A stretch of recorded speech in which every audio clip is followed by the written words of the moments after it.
Yeah. You on the chat? No, I could go on it though. I will. Yeah, go on the chat. There's some new people on there. So, Nude people? new people, Oh, brave okay. traveler, kind newbie, newcomer. Oh, I could actually pull that up here. Okay, yeah, we are live now on Thank you. accessradio.tv. Thank you very much Well, for welcome joining us. everybody. Yeah, I Hey, how can. are you doing today, man? I'm doing pretty good. Thank you very much for asking. How about yourself? For an old guy, anyway, right? Yeah, pretty good Well, for an I'm old still guy. dealing with this hospital shit, but hey, we're doing it. Good, good. Good. I've Anyway, got the chat up. You said there's some new people in there, so if you're yeah. feeling like talking, go ahead and talk to us on the chat. We have the chat on YouTube as well, but we're talking about the chat inside of our station, our radio station,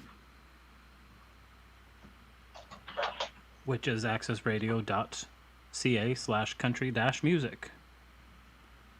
Well, good afternoon, everybody. It's 2 o'clock, and you are with the Don Pearse Show, coast to coast, with a special edition. Yes, a special edition of In Conversation with the one, the only, Mr. Sauerkraut. How are you, Sauerkraut? Any better idea? You see, we surprised everybody today. Nobody knew that we were coming on together.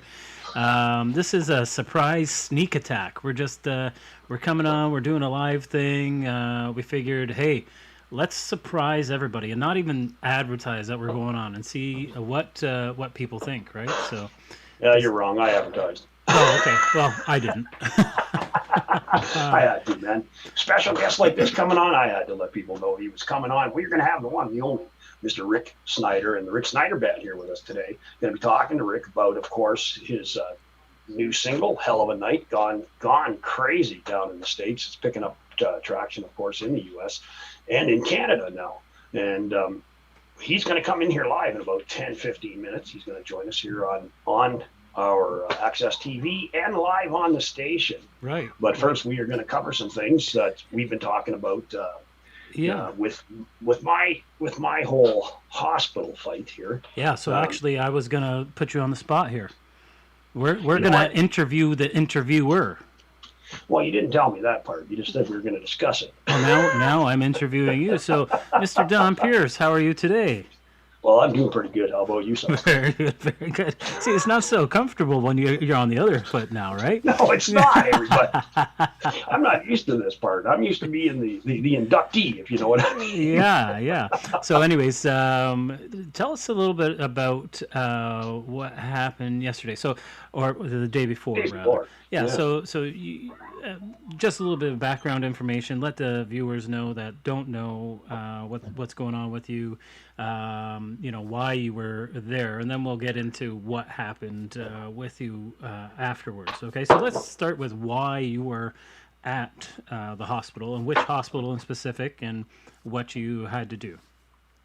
Well, actually, I've been recently diagnosed with liver cancer, as you know, Okay. Yep. due to a condition that I have called hematochromatosis that affects my liver and my organs, which is two enzymes or two genes that kind of connected together from a mom and dad kind of deal, right? Right. No fault of my own, no fault of them. It's just kind of happened, and so I've been recently diagnosed with liver cancer. Traumatic as it is, I'm living with it. I'm doing pretty good. I feel pretty good. It was quite a shock, I can tell you that, because this is the second time I've been diagnosed with cancer in the liver. And the last time they did tell me that if it did come back, we'd have to be looking at transplants. And so it's pretty scary for me right at this point. Right. So, you know, I was at Foothills Hospital in Calgary when Okay. they diagnosed me because they got all, the cancer clinics there and they got all the special stuff. And I live in a small town. So we don't have that kind of technology in our Right. hospital So here, you right? live in a podunk town in the middle of nowhere in BC. Yeah, I do live in a Podang town and I'm kind of proud of it. But Yes. um, through this whole process, there was a day that I kind of wasn't feeling well and I passed out and kind of not normal, right? Right. Well, Just I passed, mean, no, yeah, it's not you normal to know? pass out. No. No, so they decided that they needed to go and actually take me in and do some more MRIs or CAT scans actually to make sure that this had not spread into the brain or anything else, or I didn't have a stroke or, something like that, minds, to, Right. to do it. So anyway, they sent me to a hospital here in BC, in another town, of course, in Cranbrook, British Columbia, actually, Okay. to do a CT scan. Right. No big deal. I went into the hospital, went through their COVID checking the first time, And it was all kind of cool. Have you ever, they asked you typical questions. Are you been in contact? Do you have this fever, runny nose, all the conditions you're supposed to have with COVID? Right. And then they popped in, have you ever been in Foothills Hospital in the last little while? And I said, yes. I'm not gonna lie to them. Right. They could see it on my chart. Not stupid. And I said, I'm here for a CT scan because of the cancer. And they go, I passed it. Oh, go right ahead, sir. Just wear a mask. No problem. Yeah. Yeah. So, and through all this, I had to go do the CT scan. Then the nurse came and said, listen, the doctor wants to talk to you. Well, now I'm freaked. What did they find, right? Yeah. Why does it, have you ever gone to a hospital and got your test results right there? Yeah, no, exactly. So it kind of freaked me out. So she said, what we want you to do is go away and come back, go have lunch and come back, and the doctor needs to see you. She wants to put a halter on you to monitor your heart because we think this more has to do with your heart than your cancers. And it could be due with a lot of stress. Not like I'm under a little bit of stress here, right? Well, are you saying that the people at Access Radio don't treat you well and that you're stressed out all the time? Or because I'm interviewing you, that's why you're stressed? Well, right now I'm a little bit stressed, I can tell you that. You kind of hit me off guard with this whole interview thing. Yeah, they're talking about it and doing it. Hello, UK, glad you're with us. So anyway, I went away and, I had my son with me because now they're not letting me drive, and what an inconvenience that is, not having a driver's license. If anybody out here has ever lost a driver's license, I don't care if it's from impaired driving or this, it's quite a pain in the ass not to have a driver's license. Right. So anyway, my son and I went for lunch, came back. I went through the protocol again, same questions, same thing. This time the lady said, well, I'm kind of new here. I'm going to have to talk to another nurse because you were at Foothills. I said, no problem. I wasn't expecting any problems because I'd already been through this, right? Right. Earlier on in that So day. you were already there earlier today and you didn't think that there would be, I'd already been in a major hospital. issue, right? No, I'd already been in the hospital 2 hours. So right. No big deal. I got my CT, talked to the nurse, she sat down, talked to me, took my blood pressure, and did all the stuff that they needed to do before the next step, before the doctor, examined me. So then all of a sudden they say, yep, all we ask that you do is just wear a mask and go and social distance, please. No issue, right? No issue at all. So I'm sitting there. And now I've been in the hospital another 20 minutes, sitting in front of the doctor's office where, I needed to meet her. And then this nurse comes back to me again and she says, you have to leave. I said, excuse me? She says, you're not allowed in the hospital. And I said, who made that decision? She didn't answer me.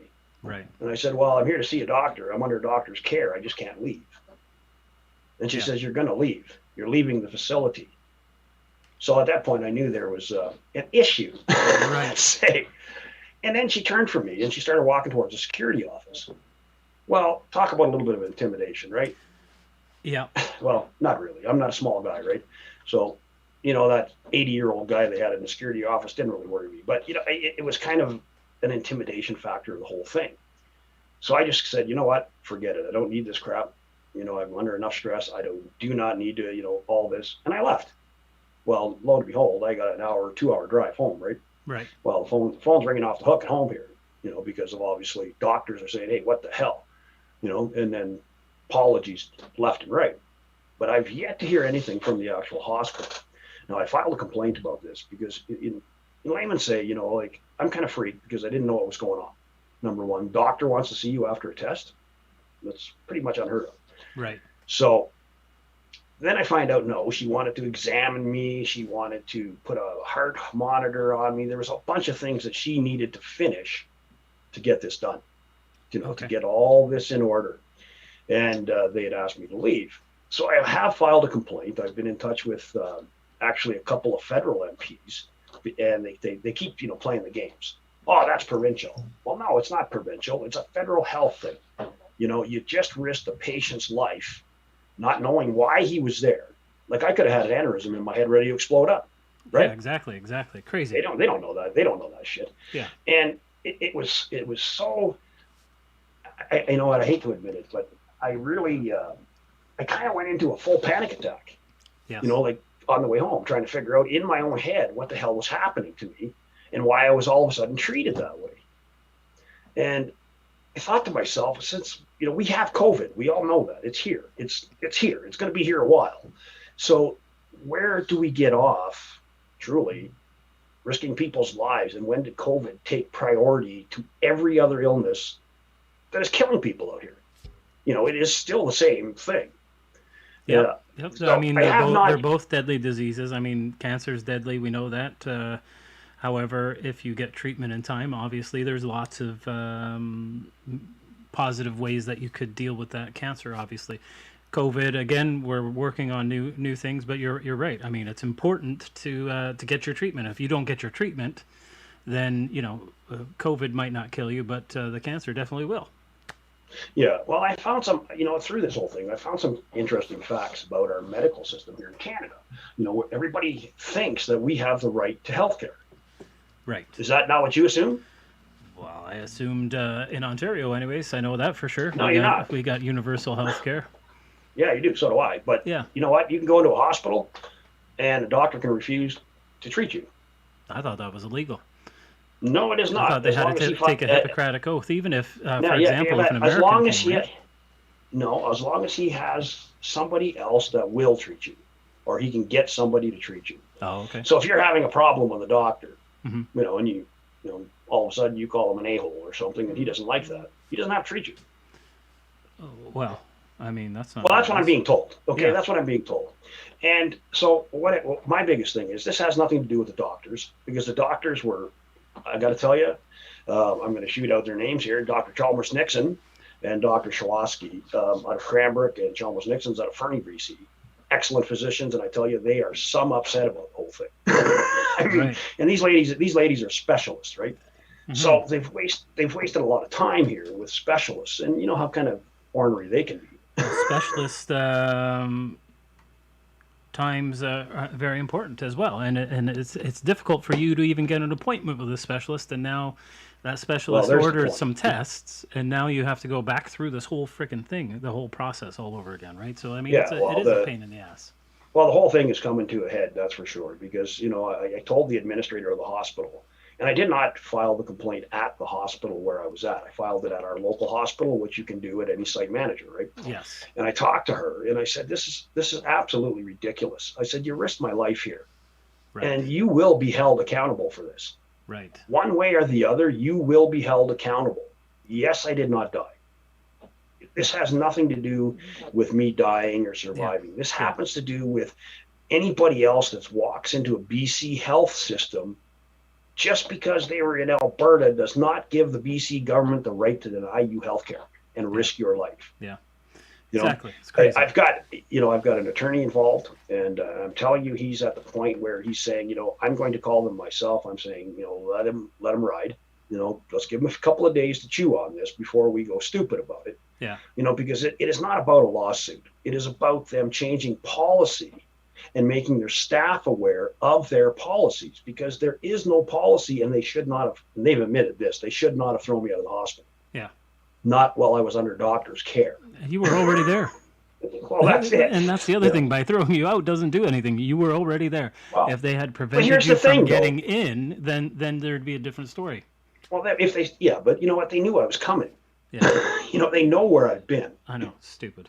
It's all right there in front of them, and then the worldwide of computers, right? So they knew it. Now I hate to cut this short because I love doing interviews, but we have Rick. Is our guest here? He's waiting. Yeah. So what we'll have to do is we have to end. Get him on here, man. Yeah, we have to end this stream, and then we'll switch over to that one right now, real quick. But okay, I'll throw on a song right now while we're waiting. How's that? Perfect. That works. We'll do a little Robert Eckridge here. You're My Destiny, right here at Access Radio and the Don Pearse Show, with a special edition of In Conversation coming up next. And thank you very much.